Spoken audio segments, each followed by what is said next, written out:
Hello guys, happy Wednesday.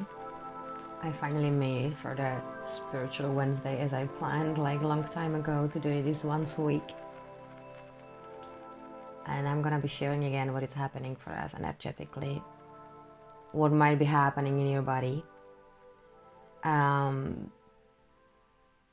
We are in an eclipse season, but this eclipse is not as bad like wait for the one when there is a solar eclipse. I mean, the moon eclipses are usually very emotional.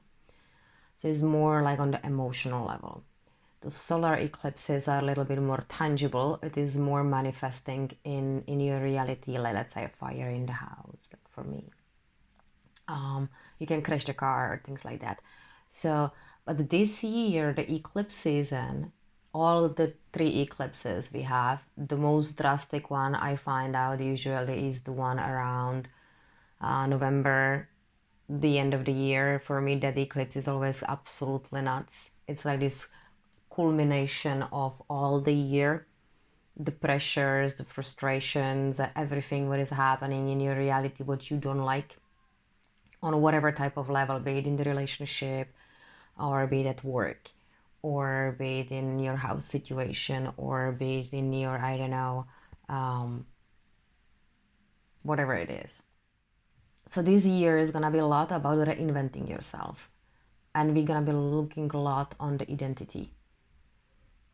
So this eclipse for me was very quiet actually. I thought it's gonna be way more drastic.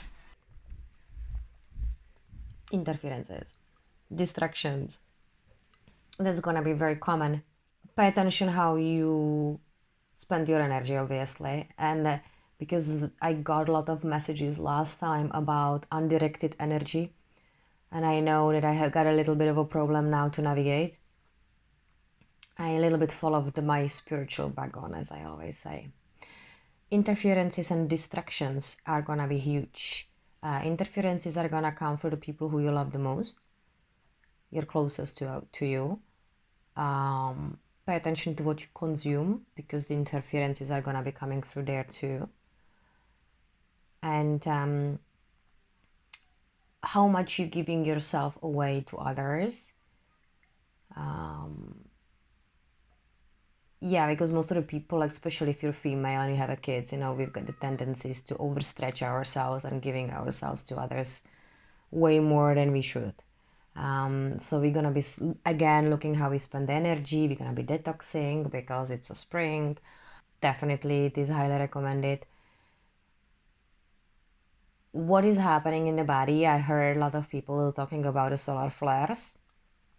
I never was into that type of topic, but obviously it must be showing off as well on Schumann Resonance.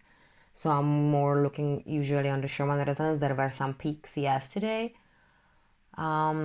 I'm usually very creative during those days, but I had some paralysis yesterday, which is very unusual for me. But it also comes down on the pressure that is being put on you at the moment for the change. And that's the theme for these eclipses, that we're gonna be pushed to dig out that creative genius for creative expression. Nothing left. There is nothing left but creative expression right now. And I don't know, maybe it's me that I just caught this little piece, but I can say it on people like they are okay with their life, but they are always missing this last part. So they are zombified. I don't understand how the people can actually live without doing something creative every single day. Spending time in nature is actually supporting you to being more creative later on, let's say at home doing some projects. I always say, if you don't work on some project, then what's gonna happen to you, you're gonna be assigned a project that you're gonna be working on for someone else's project, or someone else's company. You can nail it down even this way. So even though if you're working in a 3D, you still should have a project that you're working on that will free you up actually from the 3D structure. And I see this at the moment, this pull between a 3D and a 5D. It's huge. It's like you're standing with one leg in there and with the other leg in there. We are like constantly, we are still fluctuating between the reality, but we are not going into the 5D. 5D is non-physical. We are going to the 4 density. All the 3D, 5D, all this kind of I think it's a little bit, there is a misunderstanding on the, like how the dimensions work. A lot of the starseeds that are here will have to make it with the middle stop. We are not gonna be ascending the same way like the ascended masters did. Because a lot of you didn't, well, it depends like how many incarnations you had. But like consider, if you are the one who had 8,000 of incarnation on Earth, it's gonna be very difficult for you to get rid of these ideologies like it is karma, that you have to repay something. Or because it's bullshit, there is no such a thing. You don't have to come back here to repay stuff. This is a limiting belief, and I think it's a program actually which you sort of develop with the time, because there is a lot of distortion as well in the information in the field or on Earth, how ascension works or how chakras are, or there are different systems, and in each system there are distortions. But like nevertheless, like the very, very traditional system of the yoga, the one that actually includes sound, and that means mantras. There has to be a breath work, there has to be movement of the body, and there has to be a sound. If it's a complete set, the very, very ancient ones, not just the stretching of the body and then nothing, and then maybe sitting and done. No, there has to be a sound. If the sound is not uttered in that practice, you're still missing one piece that gets you actually into higher dimensions, you know. Those systems still match all the information, let's say Bashar is bringing in 1111, or Ashayana Dean is bringing in, like that comprehensive material that she wrote. That is all match. So there are systems that, or information that we have access to, that will they are the same. So we are bringing sort of the same information in just a little bit of a different way that the people can understand it. Every single individual does that. So we know more or less where we are, where we're going. We know more or less what type of practices will get us there. And we know that there is a preparation period before the IT contact. We know the timeline split it. The 1111 portal, that was the time the timelines split it. According to Bashar, but the way he was bringing all the information, for example, how it lines up all together, even with the Ashayana Dean material from the Voyager's book, and the yoga I know, and let's say the practices I started with a long time ago, was the practices from Sadhguru. Sadhguru had a brain surgery recently. I'm always feeling very uneasy when I'm seeing the big gurus leaving, because he did a lot of work on the earth plane. The same like Guru Jagat about 2 years ago, when I knew she's dying.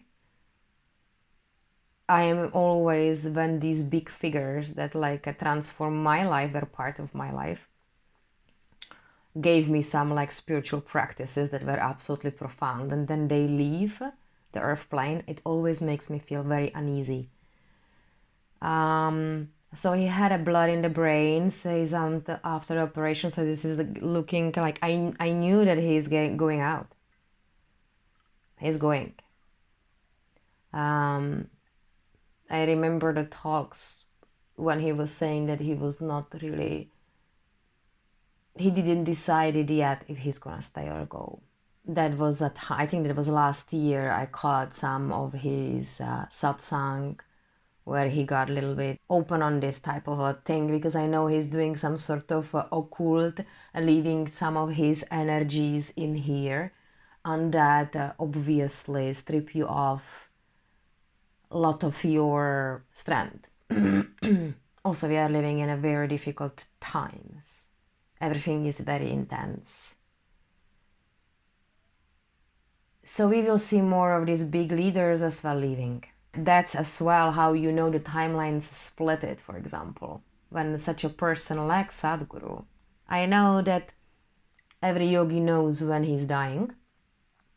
Every yogi knows how to leave the body on the demand, like, you know, they just mastered out of the body experiences. That's all the yoga is all about.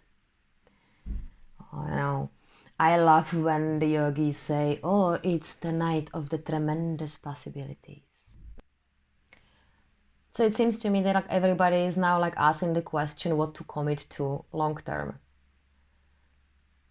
I think we are done with like living for someone else or trying to dilute yourself or not following your passions or compromising constantly. I think we are done with that. So this year, 1551, this year is gonna be all about you following that creative spark and taking the genius out of yourself. And for that you will need some practices, because you need to get rid of the filters and that conditioned self that we all took on. Loneliness is ginormous, but awareness comes when you are on this like a prolonged lonely journey alone.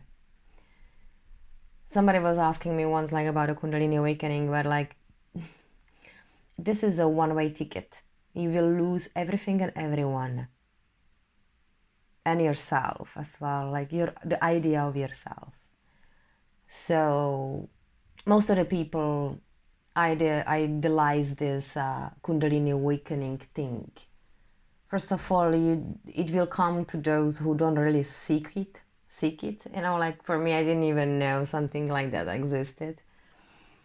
Most of the people are coming to it the rough way. You know, I would absolutely agree that nobody came to the spirituality from the happy place.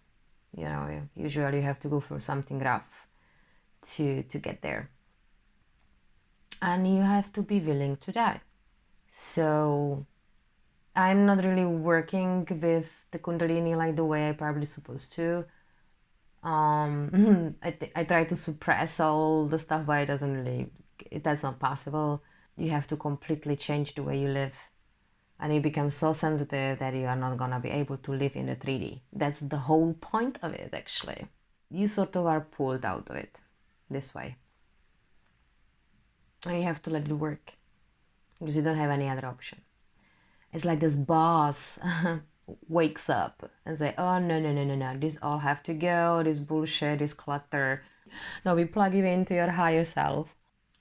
So take a good time and look on your reality, and take a really good time to decide what you're gonna be doing this year, because you know more or less where we're heading, what is going on.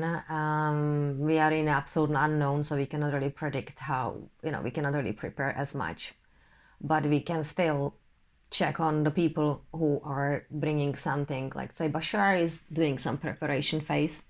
They call it, I think he called it that there was the window, then the door, and I saw the door the 11/11 last year in November. That was the last vision I got, was the blue door with the light language on the frame of the door, and me going through it and having a key. And I know the key is your heart, because the heart is a portal actually, and your third eye is really fascinating. Your third eye is, like they say, the third eye is a projector. Yeah, it's a receiver and a projector. So you receive a lot of information. It's like it is going with all directions. It's not just the thing like what you see, like the people are drawing. No, it doesn't look that way. It's like this kind of like you can see it functions more like a diamond. So the intel you receive, you can as well project. So if you practically want to change your reality or see something happen, the very good way how to do it is using a mind movie. You collect images and you make a little movie strip using some app or whatever editing software you can use for that.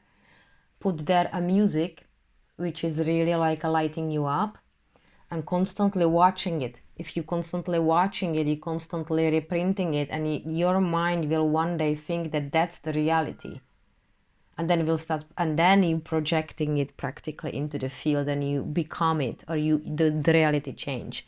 That's how the shift happens as well, or can happen. The visualization process happens. The same way you can check on your body, like what's happening in the body. You can receive the intel from down, from, or kind of like a senses. So the third eye is like, it's not just like they say, oh, give the humans our mind, Anu or reptilian. That's why we have as well parts of the fallen angelics and the negative DNA cross. We still have those genetics in ourselves as well. So we have to be very careful what we are projecting into our field.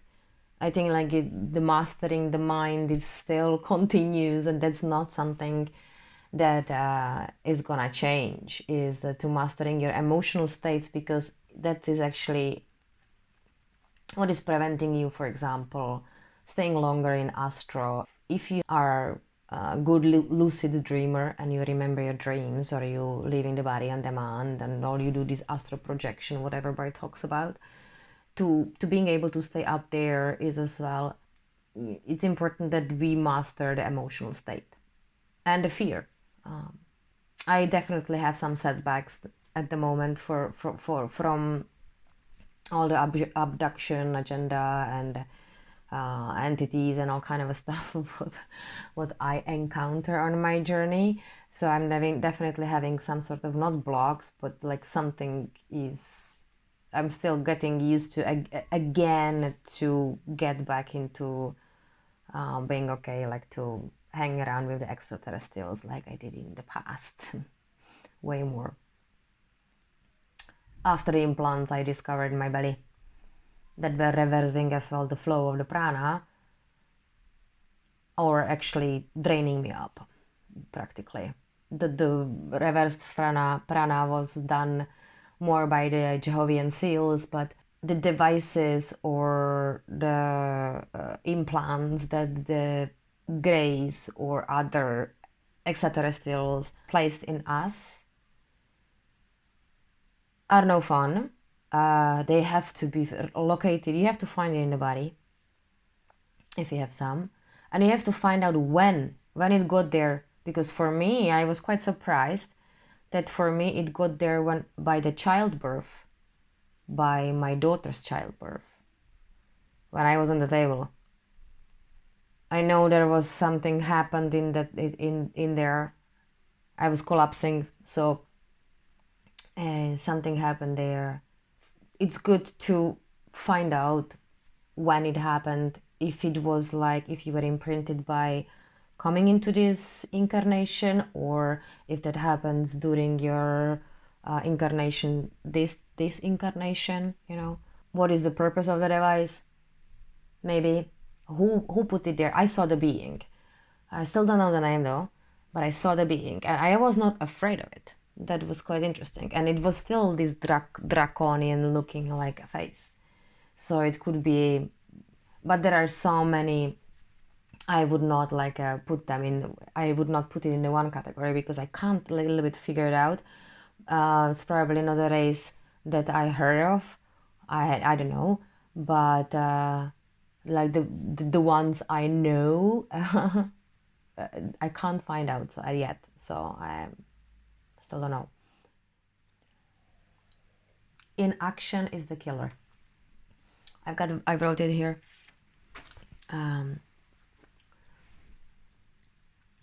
What is it gonna be good? This, you can do this now. this spring. Have to really sit down and make a plan. You know more or less what is happening. We've got a Rahu and Ketu like axis for a year and a half. We have a it would be good if you check that one in your astrological chart. If you have something in the 12th house, and what you have, if you have some planet in the 6th house. There is an axis now like Rahu Ketu that is gonna be there for a year and a half, and it will be impacting you if you have some planets there. I have actually Rahu standing on my Ketu and Ketu standing on my Rahu. So I am having a lot of going on. And then we have a 2.5 year Saturn, I think, which is retrograde, I think. It's 2.5 years service to others. That started already half a year ago, so I would say 2 years left. So you know more or less what you're supposed to be doing, you know, service to others, following your passions, dig out of your genius. If you have some planets, you're gonna be having challenges in your spiritual field. Loss and spirituality is the 12th house, the house of enlightenment. The 6th house is difficulties, enemies, health problems, work and services.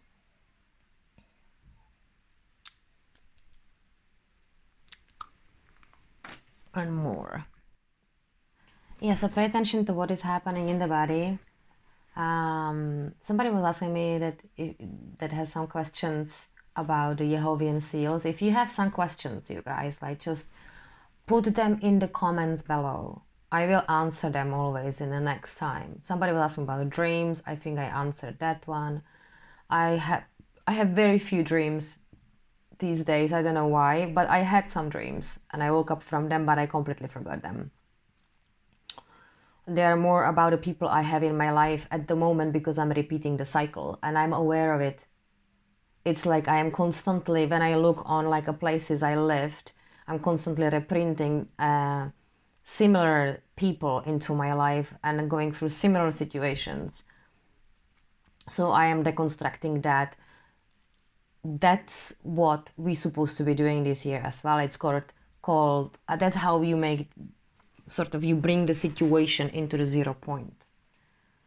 You have to analytically analyze what is in front of you to completely neutralize the situation or circumstance. You have to come to the understanding why is it there, because through the process of understanding it, you neutralize it because you stop to be like, you know, triggered, let's say, about it. So there has to be always understanding. And I think that's how you deal even with the limiting belief or programming, or the first has to be understanding. So if you did not come to certain understanding, you will not be able to shift certain patterns that are constantly like repeating in your life. So you have to get aware of it first. So deconstructing the reality, because the 0 point happens only when you get aware of it. And why we are talking about a 0 point, I actually got the message that this year is the 0 point. We have to bring a lot of things into the 0 point so that we can actually experiencing more of the other reality. So you have to sort of constantly learn how to neutralize the old one. For example, somebody offers you that you can take a 3D job, right? And it's something really mundane, like working in a corner store. And you are on the spiritual journey, and let's say you started already something, but you're not, you know, you're not trusting yourself enough that it's gonna support you financially, right? So you thinking about, maybe I can take a regular 3D job, somebody offered it to you. Now, there is gonna be conflict inside of you. One part of you would like to go because it's probably easier. What I notice at the moment now, it seems to me that money comes only when you work in a 3D, you know, like it's just really driving me nuts. So there is like this abundance lock. I'm not sure if they stop broadcasting the frequency that actually put us into that frequency, so you cannot manifest easily. Anyway, for example, okay, so you have to ask yourself, okay, why I'm even like thinking about taking a regular mundane job that is under, I mean, you are overqualified for, all right? Why I am even like thinking to take that job in the first place? Because that is coming with shame. There is a link to it. There's a link to this one. Like hiding, thinking that you have no value, because we are looking on that one. We are looking on having a value. If you have a value, that if you think about yourself to having a value. So you have to deconstruct it. Otherwise you would not know, and you will again get into the same situation. I already was in the situation. It happened to me again. And I'm like, oh, wait a minute, hold on. So I pulled back. I played out into like a sort of unknown. Like I said, look, I can have, you know, I have no time during the Easter. So let's move it after Easter. So I just like move it up so that I can process it a little bit before I say no to something like that. Even though I know, let's say, that it would help me straight to financially, for example, right? They always say, oh, you can go dine the table or wait the table, you know, like clean the table or doing the waitressing. If you need fast money, they can say that. But that would mean that you do not believe that you can actually manifest money, and that you believe that you have to work to get the money. But that's the thing. The limiting belief about money and the finances is that you have to deserve money. So you have to like do something for someone else to get the money. Or you have to, this is, and it's like if you don't do that, you cannot receive money. There is a lot of like ideologies like or limiting beliefs that you will have. So have a look on that, specifically around finances, because finances are playing out a lot, because a lot of us believe that what we are passionate about cannot support us financially. But even though you know that it can, because you see other people doing it, so obviously if they can do it, you can do it, right? But it boils down to your understanding about how reality is created, that the money is actually coming to your life as like you receive money, okay? It's not that you have to work for or have like a job that you can receive money only through that avenue, you know. And it's very difficult to break it. These programs are like ingrained in us. So we're gonna be looking as well on like your limiting belief around money. So it's good to like dig down into whatever material you can get hands on. There is, I think, Honda wrote the full book about happy money, which is really cool. Have a look on that one. Most of the people in my reality do not believe that their gifts can support them financially, because I do not believe that. That's why I'm having those people constantly coming back to my reality. Most of the people in my reality thinks that they have to work for money. So I'm breaking that belief at the moment. So 0 point happens when you are in a complete awareness and you analytically analyze what you see in front of you. The situation needs to be neutralized by your understanding. Okay? Why we talk about a 0 point? Because that is how you get into, that's how you, during the day, moment to moment, you can constantly shift your reality to being in a positive, to being on the positive trajectory, being in the positive timeline, on the timeline you want to be. And you have to say, oh, thank you very much, I can see what you are doing in here, or I can see what is in front of me. but I don't want any of that. I prefer something else, and I'm gonna choose something else, because if not this, then something better. And you have to leave it as well open, and you know the structure is alive, so you can reprint something in there. You can be reprinting it through the mind movie in your mind as well, until you see it in front of you. That's how manifestation happens. You can find the money on the parking lot, the cash. You can do that. You can try it. Challenge yourself. Oh, yeah. I've got a stitch in here. I'm hungry. You're hungry again. Okay. How was your dream state, Nini? I didn't have a dream. You didn't have a dream? Yeah. No? No dream. No dream. I'm Stitch. Okay, guys, I'm going to give a Stitch something, okay? And I see you next time. Okay, bye. Mwah. Bye.